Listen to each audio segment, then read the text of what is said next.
niyo na yung gagawin ninyo? Sige. Kung may kailangan pa kayo, iparadyo niyo na lang ako kasi may kailangan pa akong tapusin sa office eh, ha? Sige po.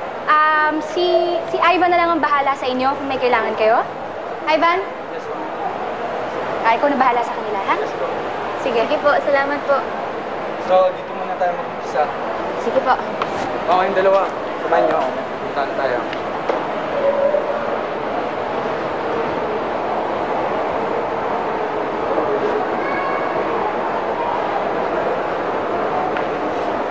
Maylin, wala ka bang balak magtrabaho? Asa ka pang magtatrabaho ko. Kaya lang naman ako sumama dito para hindi lang ikaw yung bida sa tatay ko eh. Paano ka matututo niyan? Isa pa, nakakaya naman kay Sir Ferdinand, no? Alam mo, meron lang akong tatay na kasing bait niya. Sigurado magpapakabait na talaga ako. Ayan! E di inamin mo rin.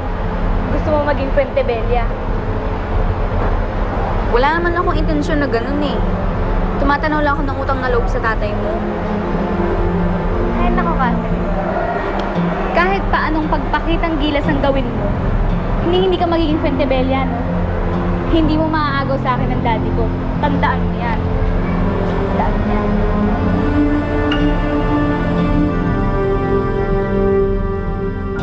Ipainom mo na lang muna sa kanila lahat ng mga gamot na binigay ko, ha? Pagkatapos ko dito, mag-rounds na rin ako dyan. Sige, salamat.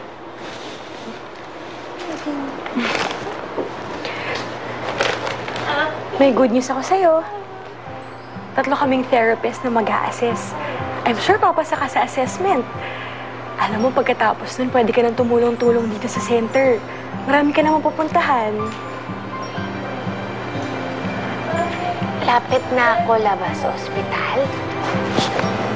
Oo. Malapit na.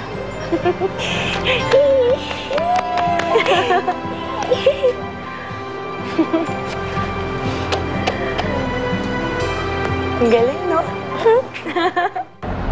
Maylin, maniwala ka sa akin. Wala naman akong ganong intensyon sa'yo eh. Dapat lang, Catherine. Kasi kung may ganun kang intensyon, malalaman mo kung sinong kinakalaban mo. Oo na. Ayoko na kasi magkaaway tayo eh.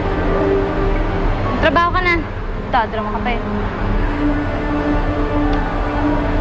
Simula ka na.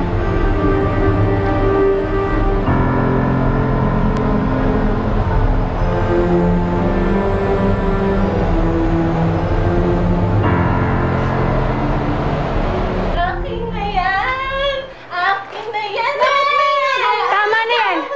Nurse! Pakilabasin mo siya! Tama na yan!